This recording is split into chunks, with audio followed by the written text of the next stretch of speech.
दोस्तों, आज हम आपको एक कहानी सुनाते हैं एक अकरम नाम के आदमी की। अकरम अपने गांव सहूराजगढ़ में अपने परिवार के साथ गुजर बसर करता था। अकरम के परिवार में उसकी एक बीवी और 2 बच्चे थे जिनका नाम साफिक और अलाफिया थे। अकरम साफिक को पढ़ा लिखा कर फौजी बनाना चाहता था और अलाफिया को बड़ा होकर डॉक्टर बनाना चाहता था।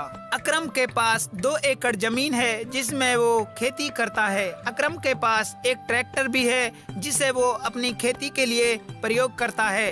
अकरम के घर में एक भैंस भी है जिससे पीने लायक दूध हो जाता है। अकरम एक सच्चा और ईमानदार इंसान है।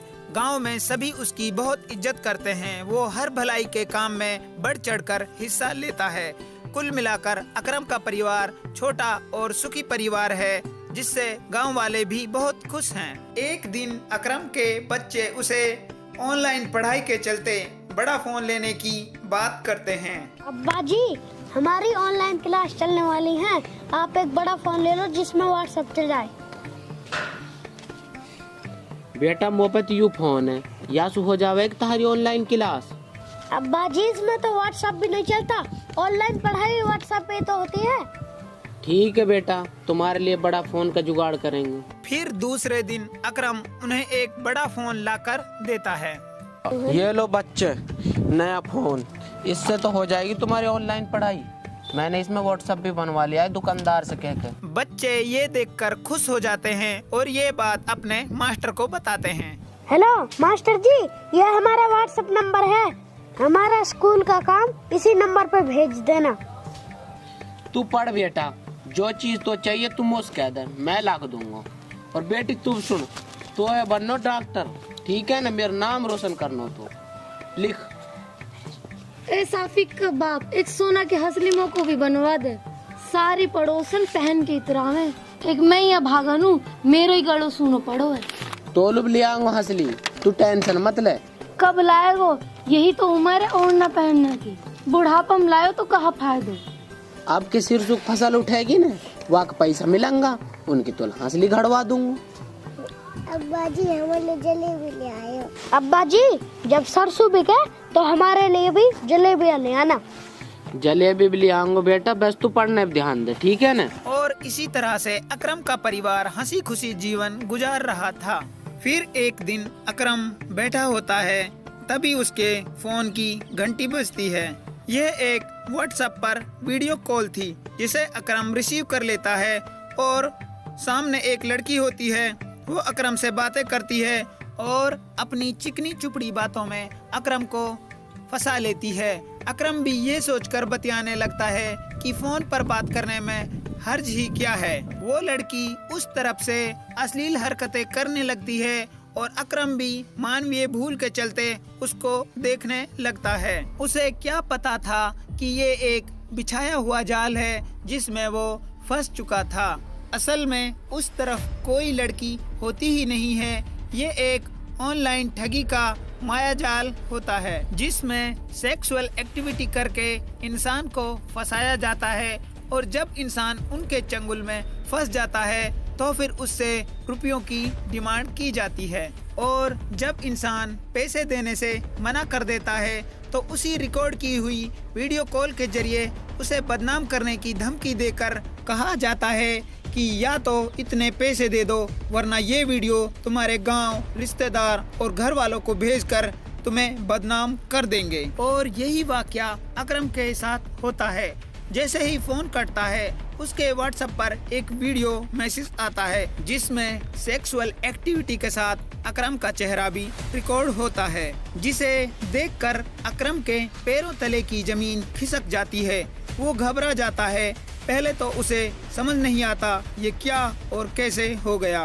वो डर और गुस्से के साथ उसी नंबर पर वापस कॉल करता है जहां पर उसे दूसरी तरफ से आवाज़ सुनाई देती है, तुम्हारी वीडियो हमारे पास है, या तो हमारे अकाउंट में 20,000 रुपये डाल दो वरना ये वीडियो इंटरनेट पर अपलोड कर देंगे और तुम्हारे गांव वालों और रिश्तेदारों को ये वीडियो भेज देंगे।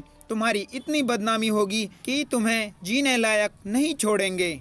इस तरह धमकी देकर फोन काट दिया जाता है। इतना सुनते ही अकरम की आंखों के सामने अंधेरा छा जाता है, क्योंकि वो जानता था अगर ये वीडियो इंटरनेट पर अपलोड हो गई तो गांव वालों के सामने उसकी वर्षों की कमाई हुई इज्जत मिट्टी में मिल जाएगी। अब उसे एहसास होता है कि उसने वीडियो कॉल पर एक लड़की से बात करके कितनी बड़ी गलती कर दी। अब उसे कभी खुद पे गुस्सा आता है और कभी बड़ा फोन खरीदने पर अफसोस होता है। उसे खुद पर बहुत अफसोस होता है कि उसने वीडियो कॉल उठाकर बात ही क्यों की।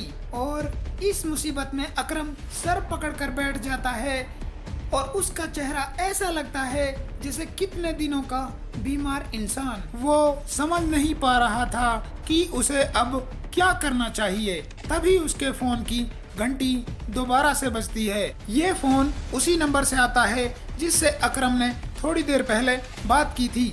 उसे अब ये नंबर बहुत डरावना दिखाई देता है और वो जल्दी से फोन को स्विच ऑफ करके रख देता है। उसका मन तो करता है कि फोन को तोड़ दे या कहीं फेंक दे। फिर उसे ख्याल आता है कहीं उन लोगों ने उसकी वीडियो इंटरनेट पर अपलोड कर दी तो उसकी इज्जत का क्या होगा।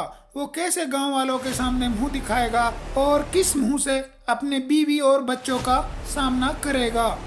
ये वीडियो अगर इंटरनेट पर अपलोड कर दी तो उसके रिश्तेदार और गांव वाले क्या सोचेंगे।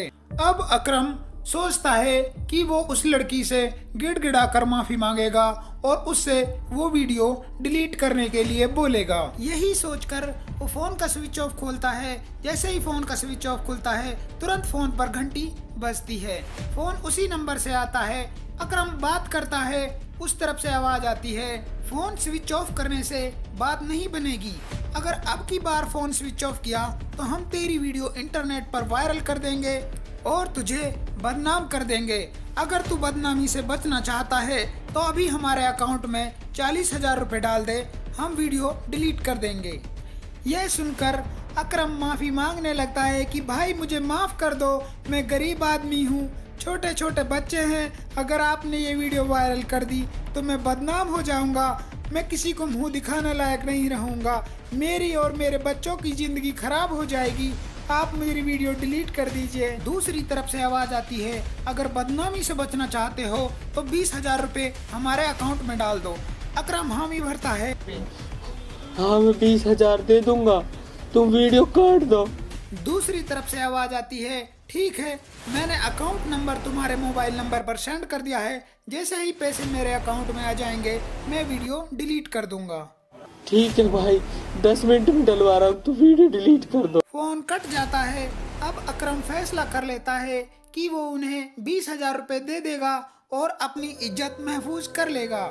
यही सोचकर वो घर में रखे हुए बचत के पैसे लेने के लिए जाता है, मगर उसकी बीवी उसे रोकती है। कहाँ लेके जा रहे हो पैसा ने? मोह एक जरूरी काम, तो अपने काम से मतलब राख, मैं जा रहा हूँ कहीं। और परेशान अकरम पैसे लेकर मनी ऑर्डर की दुकान पर जाता है। उनके द्वारा बताए गए अकाउंट में पैसे डालने के लिए बोलता है। दुकानदार पैसे लेकर उस अकाउंट में डाल देता है। उसके बाद अकरम वापस आता है और उसी नंबर पर फिर से फोन करता है। भाई अब तो मेरी वीडियो डिलीट कर दो, मैंने तुम्हारे अकाउंट में 20,000 रुपए डलवा दिए। अब हमें 40,000 और चाहिए, तब करेंगे वीडियो डिलीट। भाई मैं गरीब आदमी हूँ, खेती बाड़ी करके बालकन पाल रहा हूँ, मेरी वीडियो छूट गई तो मेरी बदनामी हो जाएगी, मैं मर जाऊंगा। अगर बदनामी नहीं करवानी तो 40,000 रुपए और डाल दो। भाई कहाँ से डालूं यही 20,000 रुपया? पैसे डाल रहे हो या फिर करें तुम्हारी वीडियो वायरल? डलवा रू भाई, डलवा रू। अगर मोह यकीन ना तुमने जब भी वीडियो डिलीट ना करी तो फिर मैं अपने बच्चों की कसम खाता हूँ, जैसे ही पैसे हमारे अकाउंट में आएंगे हम वीडियो डिलीट कर देंगे। ठीक है भाई। अब अकरम अपने घर जाता है और 40,000 रुपए का जुगाड़ करने के लिए वो अपनी भैंस को बेचता है, जिसे उसने अपनी मेहनत की गाड़ी कमाई से अपने बच्चों के दूध के लिए खरीदा था। वो उसे बेचना तो नहीं चाहता, पर ये उसकी मजबूरी होती है। वो अपनी इज्जत बचाने की खातिर भैंस बेच देता है। यह देखकर उसकी पत्नी बहुत निराश होती है। उसे समझ नहीं आता उसका पति ऐसा क्यों कर रहा है। उसे समझ नहीं आता उसके पति को क्या हो गया है, क्यों वो अपनी मेहनत की गाड़ी कमाई को यूं बर्बाद कर रहा है। वो ये सब जानना चाहती है और वो अपने पति के पास जाकर उससे पूछती है कि तुम ये सब क्यों कर रहे हो। लेकिन अकरम उसे अपनी परेशानी नहीं बताना चाहता। वो उससे कहता है तुम घर पर ध्यान दो, बाहर का लेन देन मैं देख लूंगा। उसकी पत्नी को ये सब देखकर बहुत दुख होता है। उसे समझ नहीं आता ये क्या हो रहा है। अब अकरम फिर से मनी ट्रांसफर की दुकान पे जाता है और फ्रॉड लोगों द्वारा दिए गए अकाउंट नंबर में पैसे डलवा देता है। उसके बाद वो वापस आकर फिर से उन्हें कॉल लगाता है। भाई मैंने 40,000 रुपए भी डलवा दिए तुम्हारे अकाउंट में, अब तो कर दो वीडियो डिलीट। ठीक है, हमने तुम्हारी वीडियो डिलीट कर दी। भाई सच बताओ, मुझे यकीन नहीं है। तुम निश्चिंत हो जाओ, अब चिंता मत करो, हमने तुम्हारी वीडियो डिलीट कर दी है। ये सुनकर अकरम तसल्ली की सांस लेता है और सोचता है चलो पैसे गए तो गए, कम से कम इज्जत तो बच गई। यह सोचकर वो घर जाता है और वो सोचता है कि अब उसकी वीडियो डिलीट हो चुकी है। लेकिन फिर उसके बाद एक और कॉल आती है। अकरम फोन उठाता है। दूसरी तरफ से आवाज आती है, मैं साइबर क्राइम जयपुर से बोल रहा हूँ। तुम्हारे खिलाफ एक लड़की ने सेक्सुअल वीडियो कॉल रिकॉर्ड को लेकर एक कंप्लेंट की है। हमारे पास तुम्हारी वीडियो रिकॉर्डिंग है जो समाज में सेक्सुअल अपराध को बढ़ावा देती है। इस केस में तुम्हें कम से कम 3 साल की सजा होगी। अकरम ये सुनकर घबरा जाता है। सर मुझसे अनजाने में गलती हो गई, मैं घर परिवार वाला आदमी, मुझे फंसाया गया है। घर परिवार वाले आदमी इस तरह की घटिया हरकतें नहीं करते। तुम्हारा नाम पता सब निकाला जा रहा है, जल्द पुलिस तुम्हारे घर पे आएगी। सर माफ कर दो सर, गलती हो गई। गलती हुई है तो सजा तो मिलेगी ही। सर माफ कर दो सर, कैसे भी करके मामला रफा दफा कर दो बस। अगर मामले को रफा दफा करवाना चाहते हो तो 1 लाख रुपए मेरे अकाउंट में डाल दो। सर मैं गरीब आदमी हूँ, मेरे पास इतने पैसे नहीं है। पैसे नहीं है तो जल्द पुलिस तुम्हारे घर पे आएगी। पैसे भी लगेंगे, जेल भी होगी और बदनामी होगी अलग से। अब देख लो, हमें तुम पर दया आ गई इसलिए ऐसा बोल दिया, वरना पुलिस तो तुम्हें डंडे मार मार कर सब उगलवा लेगी। सर मैं डरवाता हूँ कहीं से जुगाड़ करके। ठीक है, जल्दी डलवा दो, मैं अकाउंट नंबर सेंड कर रहा हूँ। ठीक है। उसके बाद अकरम फिर से पैसे डलाने के लिए जाता है, मगर उसके पास पैसे नहीं होते। उसके पास अपना ट्रैक्टर होता है जिसे उसने बहुत मेहनत करके पाई पाई इकट्ठा करके खरीदा था। वो मजबूरी में इज्जत बचाने की खातिर अब अपना ट्रैक्टर भी बेच देता है। वहीं उसकी पत्नी अपने बर्बाद और लुटते हुए घर को देख रही होती है। उसे समझ नहीं आ रहा आखिर हो क्या रहा है, क्यों उसका पति पूरे घर को बर्बाद करने पे तुला हुआ है। अकरम पैसे लेकर फिर जाता है मनी ट्रांसफर की दुकान पे और बताए गए अकाउंट नंबर में फिर से पैसे डलवा देता है। उसके बाद वापस आकर वो फिर से उसी नंबर पर कॉल करता है। सर मैंने आपके अकाउंट में 1 लाख रुपए डलवा दी, अब तो मेरी कंप्लेंट कैंसिल कर दो। ठीक है, आपने जिस लड़की से वीडियो कॉल पर बात की थी हम उससे संपर्क कर रहे हैं और उससे बात करके हम मामले को रफा दफा कर देते हैं। ठीक है। उसके बाद अकरम चैन की सांस लेता है और घर जाता है, मगर उसे नहीं पता था कि ये चैन की सांस चंद मिनटों की मेहमान है, उसकी आगे की जिंदगी में क्या होने वाला है। घर पर जैसे ही जाता है तू चुप रह, कोई बात नहीं। ऊपर से भैंस भी बेच दी। मैंने कह रहा हूँ तू चुप रह। ये पैसा जा कहाँ रहा है? ये वही अकरम होता है जो अपनी बीवी को बहुत प्यार करता था। उसने उस पर कभी हाथ नहीं उठाया था, लेकिन एक वीडियो कॉल की परेशानी के चलते उसका दिमाग इतना बंद हो जाता है कि वो अपनी पत्नी पर हाथ उठा बैठता है। घर में बहुत तनावपूर्ण माहौल बन जाता है और इसका असर पूरी फैमिली के साथ साथ उनके बच्चों पर भी पड़ता है। बच्चे भी इस तरह से अफसोस में बैठ जाते हैं, उन्हें समझ नहीं आता हो क्या रहा है उनके घर में। पर अकरम जानता है ये सब उस एक वीडियो कॉल की वजह से है जिसने उसके घर की सारी खुशियां छीन ली, उसकी हंसती खेलती हुई सारी जिंदगी बर्बाद कर दी, उसके बच्चों की खुशियां छीन ली। कौन जानता था कि ये माहौल और गमगीन होने वाला है। एक और फोन कॉल आती है। अकरम बेमन से फोन उठाता है। दूसरी तरफ से आवाज आती है, आपने जिस लड़की से वीडियो कॉल पर बात की थी उसकी वीडियो इंटरनेट पर अपलोड होने के कारण वो ये बदनामी सहन नहीं कर पाई और उसने आत्महत्या कर ली। आप उसकी मौत के जिम्मेवार हैं और इस केस में आपको जेल होगी कम से कम 7 साल की। अकरम ये सुनकर घबरा जाता है और उनके सामने गिड़गिड़ाता है, सर माफ कर दो सर, सर कैसे भी माफ कर दो सर, गलती हो गई, मैं गलत आदमी नहीं हूँ, बस ये अनजाने में गलती हो गई है। अकरम को गिड़गिड़ाता देखकर उसके बीवी और बच्चे उसे आश्चर्य से देखते हैं। उन्हें समझ नहीं आ रहा आखिर अकरम के साथ क्या हो रहा है, कौन लोग हैं जो उससे फोन से दूसरी तरफ बातें कर रहे हैं। वहीं अकरम माफी मांग रहा होता है, सर कैसे भी करके बचा लो सर, छोटा भाई समझ के बचा लो। दूसरी तरफ से आवाज आती है, अगर मामले को दबाना है तो 2 लाख रुपए मेरे अकाउंट में डलवा दो, मैं मामले को यहीं रफा दफा कर दूंगा। अकरम गिड़गिड़ाता है, सर मेरे पास कुछ नहीं है, बीवी और बच्चे हैं, इन्हें कहाँ ले जाके बेचूं? सर मेरे पास जो कुछ था वो सब मैंने आपको दे दिया है, अब मेरे पास कुछ नहीं बचा, कहाँ से ला कर दूं? फिर वो लोग अकरम को बोलते हैं, ये तुम्हारी टेंशन है, हमारी तरफ से कहीं से भी ला कर दो वरना जेल जाने के लिए तैयार रहो। अब बेबस अकरम के पास कोई चारा नहीं होता क्योंकि जितने पैसे वो कर सकता था वो पहले ही दे चुका होता है, लेकिन उन लोगों का लालच बढ़ता ही जा रहा था। उसे समझ नहीं आ रहा था वो क्या करे, वो बहुत परेशान हो जाता है, उसे समझ नहीं आता और फिर वो रोने लगता है। उसे अपनी जिंदगी खत्म होती हुई लगती है और वो कहता है, सर आप बहुत तरक्की करोगे, मेरी दुआ है आप बहुत नाम कमाओगे, ऊपर वाला आपको इतना देगा कि आपके अंदर का लालच खत्म हो जाए और आप लोगों की जिंदगियों से खेलना छोड़ दो।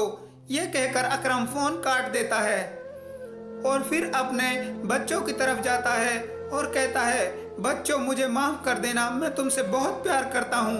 और अपनी बीवी से कहता है, तुम बहुत अच्छी थी, बस मैं ही तुम्हारे लायक नहीं था, तुम मुझे माफ कर देना। ऐसा कहकर वो खड़े होकर चले जाता है। उसके बीवी बच्चे उसे देखते हैं, उन्हें समझ नहीं आता वो कहाँ जा रहा है और क्या करने जा रहा है। उसके बाद एक बार फिर से फोन की घंटी बजती है। फोन अकरम की बीवी उठाती है और कहती है, तुम कौन लोग हो और क्यों मेरे पति को परेशान कर रहे हो, उसने क्या बिगाड़ा है तुम्हारा। दूसरी तरफ के लोग समझ जाते हैं कि अकरम अब क्या करने वाला है, इसलिए वो उससे कहते हैं कि तुम्हारे पति की कोई गलती नहीं है, अपने पति को बचा लो। ये सुनकर उसकी पत्नी अपने पति को देखने जाती है, जहां पर जाकर वो देखती है कि अकरम अब जिंदा नहीं है, वो अब उन्हें छोड़कर जा चुका है।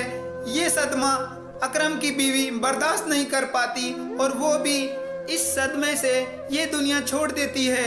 अकरम का हंसता खेलता परिवार एक फोन कॉल की वजह से बर्बाद होकर रह गया। उसके दोनों बच्चे यतीम हो चुके थे, जिनके सर से माँ बाप का साया उठ चुका था। इस दुनिया के लालची लोगों ने एक हंसते खेलते परिवार को उजाड़ कर रख दिया। उन्हें क्या पता था उन मासूमों के दिल पे क्या बीत रही होगी, वो किससे माँ कहेंगे और कहाँ अपने बाप को ढूंढेंगे, बस यही सवाल बाकी रह गया। दोस्तों उम्मीद है आपको ये वीडियो पसंद आई होगी और इस वीडियो को बनाने के पीछे हमारा मकसद आप लोगों को जागरूक करना है, ताकि आप लोग जागरूक हो जाएं और आपके साथ कुछ ऐसा ना हो। अगर फिर भी आपके साथ कुछ ऐसा हो जाता है तो आपको घबराना नहीं है, ऐसे लोगों के सामने ना झुकें और उन्हें ना ही पैसे दें। अगर वो लोग आपसे पैसे मांगते हैं तो जाहिर सी बात है वो आपको अकाउंट नंबर भी देंगे और जिस नंबर से वो आपसे बात कर रहे हैं आप उस नंबर को लेकर और उस अकाउंट नंबर को लेकर साइबर क्राइम वालों के पास संपर्क करें, पुलिस कंप्लेंट करें, पुलिस बहुत जल्दी कार्रवाई करेगी। याद रखें आप मुजरिम नहीं हैं, मुजरिम वो लोग हैं जो आपको चीट कर रहे हैं। आप तो निर्दोष हैं, आप फंसाए गए हैं इसमें। पुलिस आपको कुछ नहीं कहेगी बल्कि उन लोगों के खिलाफ कार्रवाई करेगी। तो याद रखें अगर आपके साथ कुछ ऐसा हो जाता है तो आपको पुलिस कंप्लेंट करनी है। और जो लोग इस काम को अंजाम दे रहे हैं उनसे मैं यही कहना चाहता हूं कि आपने कभी सोचा है आपके इस तरह के काम करने से दूसरे लोगों की जिंदगी पे क्या असर पड़ता है? आपके थोड़े से लालच की वजह से कितनी जिंदगियां बिखर रही हैं।